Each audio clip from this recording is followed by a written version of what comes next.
Today we're going to have a good look at this new Odroid H5. This will be the fourth series of Odroid I have looked at. So let's get the box open and have a look at the board.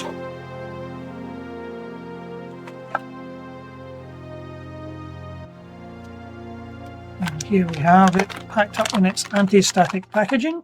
I'll just open this up.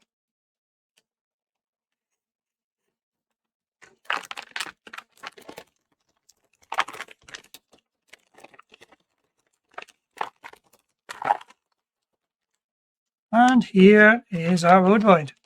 And we have the CMOS battery. We'll come back to that. And the board itself. As you will see, this is the same board size as the H4 series. But there are quite a few differences on this. The motherboard is of course dominated by the large passive heatsink. At the side of the board, where on two of the three H4 series you would find SATA ports, there is a port for an M2 NVMe SSD. So this board has no inbuilt SATA provision. If we have a look at the front of the board, we can see the ports. There are, as there were with the H4 series, 3 video ports, 1 HDMI and 2 display ports. The most glaring difference between the two boards is we only have a single Ethernet port on the front of this board. On the H4 series, this port was 2.5 gigabits. This is a 10 gigabit port. So if you're going to be using this at the full 10 gigabits, you may need to upgrade your Ethernet cabling. And we have 3 USB 2 ports and a single USB 3 port, USB 2.0 and USB 3.0. The one glaring omission from the front of this panel is there is no audio stack. As you will see from the previous revisions, we had 3 audio ports, 1 optical and 2 analog. The theory on the design of this board is that the audio ports are infrequently used. Should you wish to have audio output on your computer, then you can use the HDMI and display ports for audio out, or you can dedicate one of your USB ports to audio speakers. And on the left hand side is the barrel jack power socket. If we have a look at the underside of the board, we can see the arrangement here has changed quite markedly. We have no less than 3 M2 sockets on the back of our board. Unlike the H4 boards, which had a single M2 socket, that M2 socket had 4 PCIe lanes. Of the 4 M2 sockets on this board, 3 of them have 2 PCI lanes each, and 1 of the M2 sockets has a single PCI lane. So although you do have more storage options on this, they will run slightly slower as they have fewer PCIe lanes. We also have the single SODIMM socket for your memory. According to Hardkernel's website, this can support up to 64 gigabytes of 4800 MTS memory. I'm going to be fitting this with a 32 gigabyte SODIMM card. Memory prices have of course risen markedly in the last few months, but 32 gigabytes will do me quite nicely on this board. On the front of the board, we have the standard socket for your 12-volt cooling fan. If you're going to be running this computer at maximum performance, it's recommended that you have a cooling fan directly mounted above the heatsink in order to cool it effectively.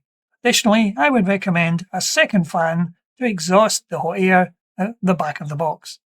One thing they have made room for on this board is the CMOS battery. Previously, I stuck the CMOS battery on the side of the Ethernet port, as it does come with an adhesive pad. However, having a place on the board is even better. So what else do we have on the front of this board?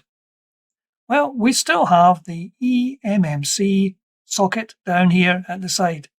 Here you can fit an eMMC chip to allow you to boot off it. eMMC is of course slower than the NVMe drives, but it does give you an extra option. The LEDs for power, reset and disk access are at the top of the board as before, and we do have a power and a reset button on the main board itself. However, you can plug in an external power switch to the GPIO header. Odroid will of course sell you one of these, which is a momentary power switch. These are very robust switches, and I've used these on all my Odroid builds. These, as I said, plug in to the GPIO pins at the side here, and they're long enough to give you the options of fitting the switch anywhere in your case. Additionally, I purchased one of these, which is a power cable. This allows you to have this plugged in to the front of the board and run your cable to the back, where another socket can go out to the mains supply. Or you could of course wire this to an internal power brick, as we have done in several previous videos. So if we're looking to fit our first NVMe drive, I've got here a 1TB drive. As the prices for these drives have risen considerably in the last year or so, 1TB is more than enough for our operating system. In order to get the best out of this drive, we're going to fit this one on the front. I know for certain that this drive on the front is a 2 PCI line slot. Right, we'll just take the small screw out and we will plug it in.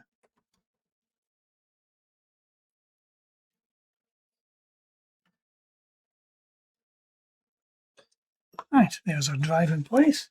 And I'm also going to put a heatsink on this one. Right, just put this one in place. Right, there we have that now in place.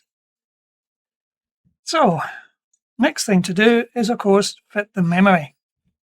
As I said, this is going to be 32 gigabytes of memory running at 4800 MTS, and it's DDR5. So we'll slide this in at an angle and push it down until it clips in place. And there is our memory fitted. So we now have a minimal H5 Odroid with 32 gigabytes of memory, a 1TB drive for our operating system, and all we need to do now is to fit it onto a little stand. I wonder if that was the same as the one before.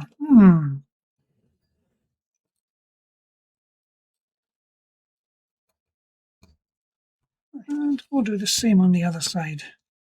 Now, the other support hole is slightly offset, so we're going to have to use something to connect that.